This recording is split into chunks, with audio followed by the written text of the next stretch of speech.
Welcome to Leadership Live. I'm Daphna Horowitz, and this is a podcast for leaders like you who want practical tips to apply in leading your business, your people, and yourself. Now, I know that leadership is a skill that can be learned, and this podcast is about doing just that. Every week, I'll talk about what really works. You'll learn to shift your mindset and practice from being good at what you do to getting great at leading people who are good at what they do so that you can get the business results that you want. Whether you're a first-time manager, entrepreneur, or seasoned executive, you're at the right place. This podcast takes you from talented expert to extraordinary leader. So get ready to master your mindset, inspire your team, and elevate your business.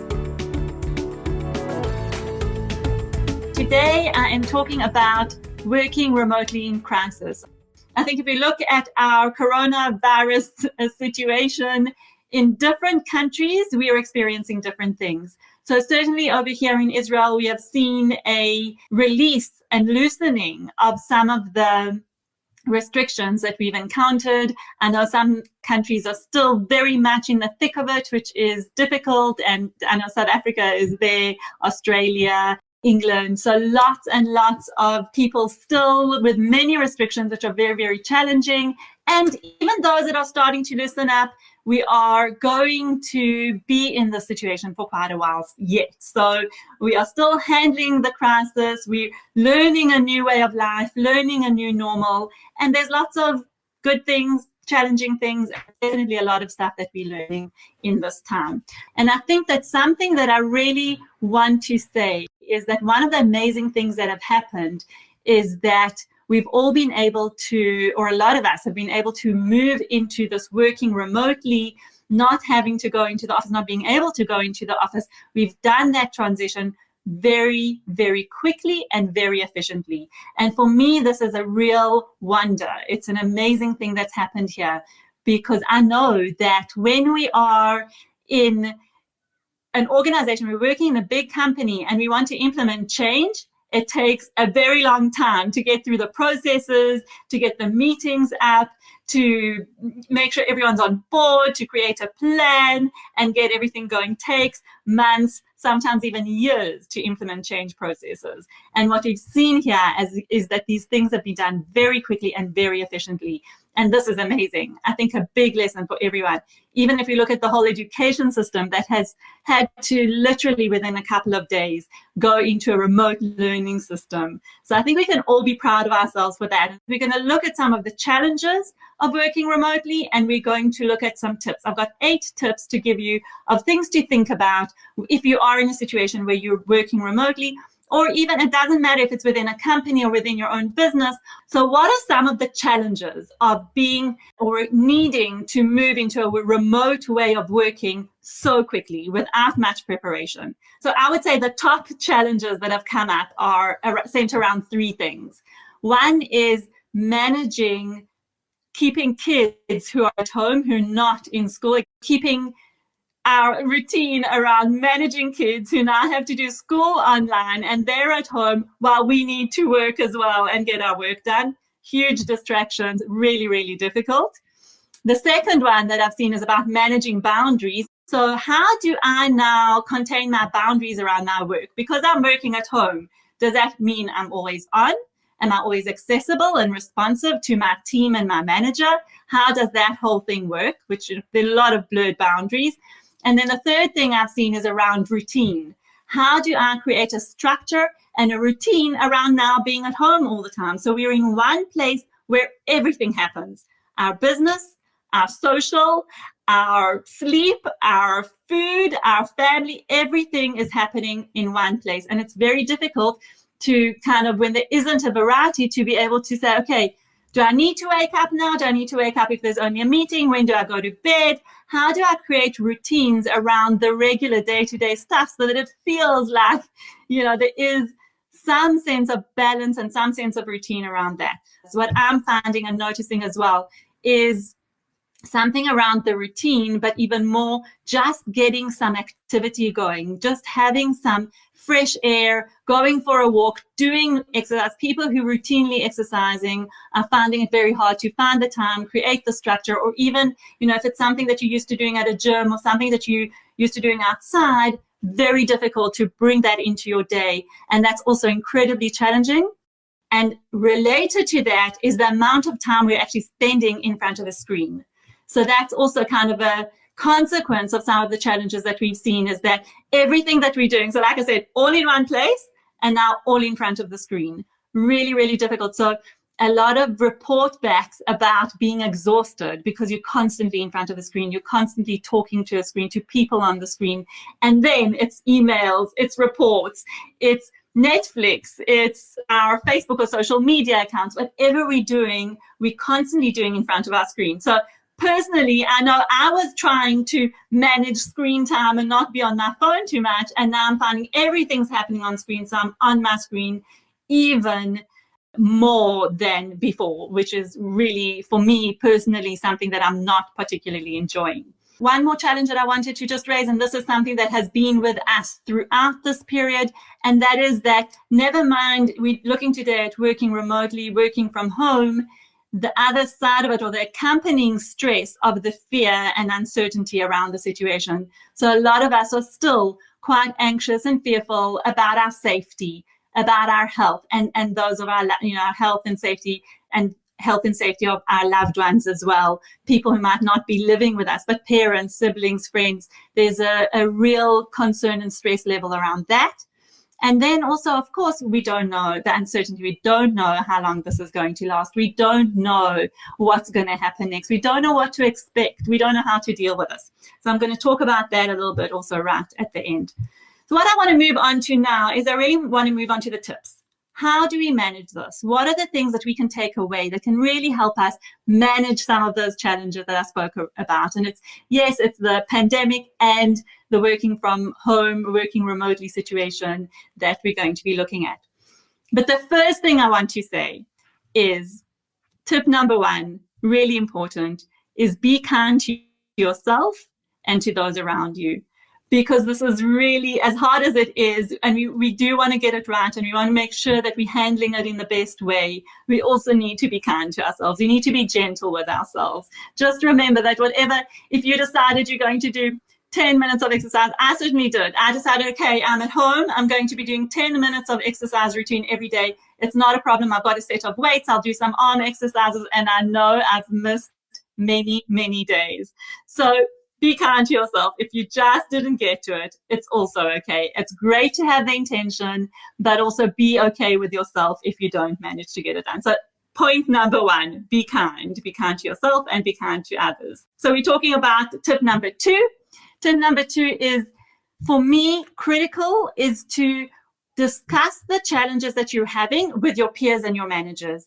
Make sure that you're making time for these conversations, because you can brainstorm solutions. You can create awareness about your situation. Maybe you're working with people who don't know how many children you've got at home. They don't know what your children's ages are, what support you need in terms of managing kind of homeschooling and work.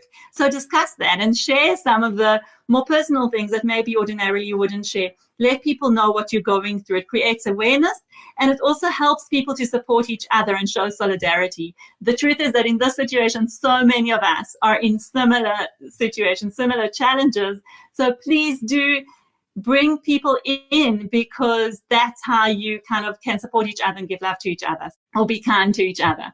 So brainstorm solutions, share your challenges, and bring people into that conversation, because together you can actually decide on some policies around work that could help. So that's tip number two.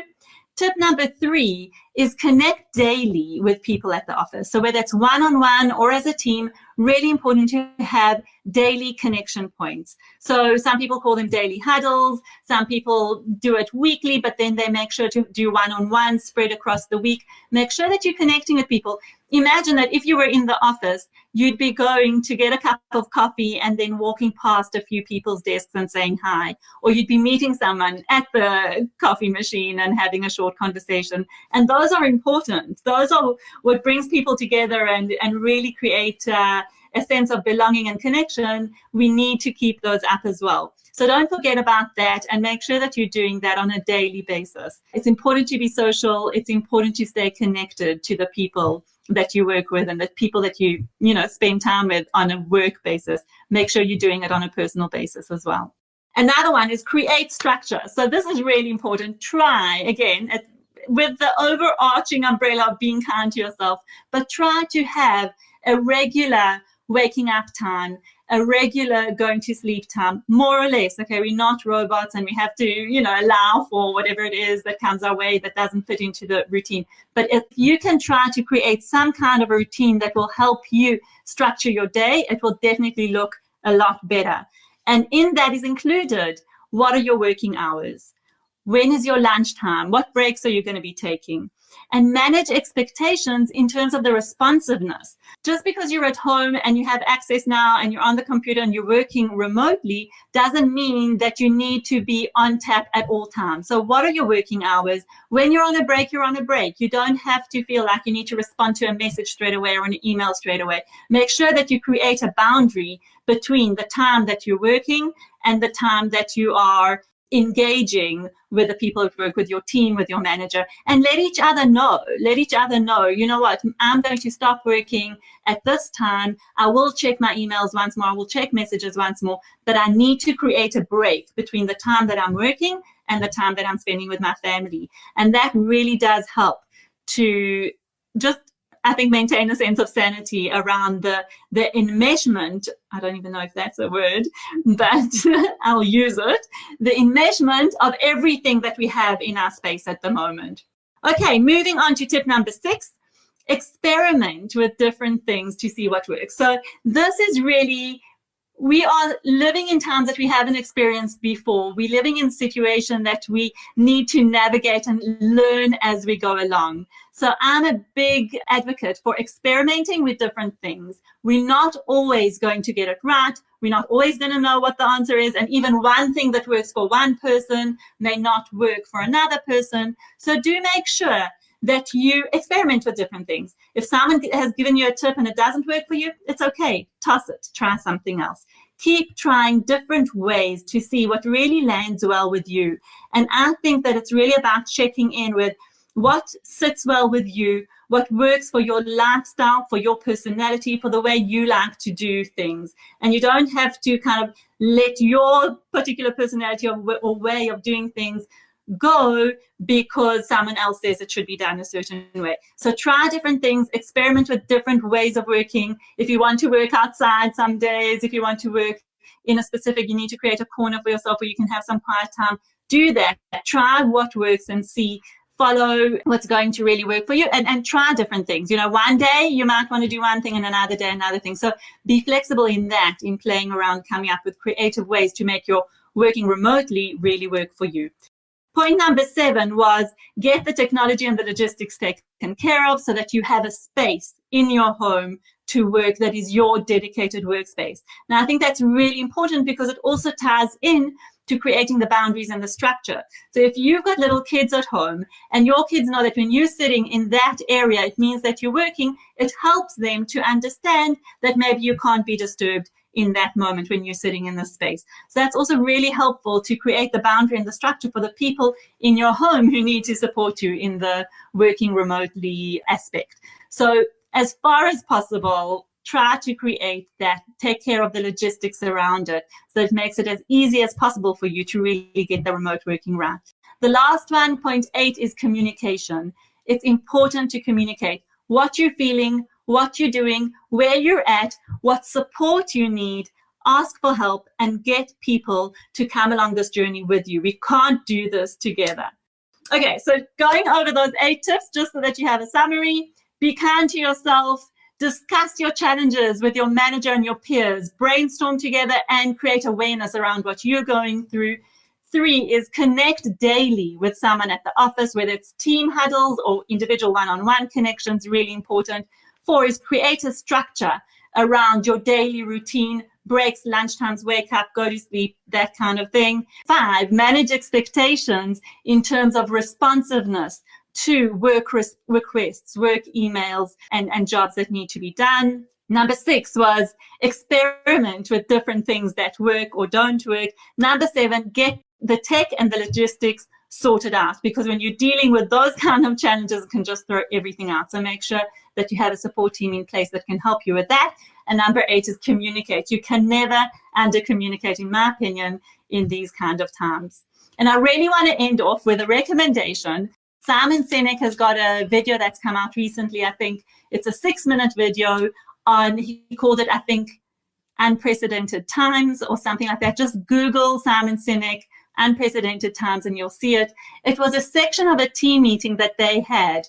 And Simon Sinek was actually saying that these are not unprecedented times. We know how to deal with a threat to our business, a threat to our environment, a threat to our life. We've done it before and we can do it again. So it's not unprecedented, but it might have been this time a little bit sudden and a little bit overwhelming in terms of the scale of it. So what he said is we know how to manage change. We've done it before and we can do it again. So the question is not how are we going to get through this? It's actually how do we need to change in order to get through this? Because in order to get through this, we are going to need to do things differently. We're already doing things differently. We've done this very quickly. We've made transitions quickly, efficiently. Yes, some glitches, allow yourselves mistakes, learn from mistakes. That's part of the experimentation, but we've done it and we are doing it. So the real question is, how are you going to change in order to get through it? What needs to change for you and for your environment? We need to be bold. We need to be creative. We can't be shy to ask for help. And we need to allow ourselves to experiment, make mistakes, learn, and move on. So that's the question that I'm going to leave you with today. How are we going to change in order to get through this? I know I've spoken about a lot of things. I hope this was valuable.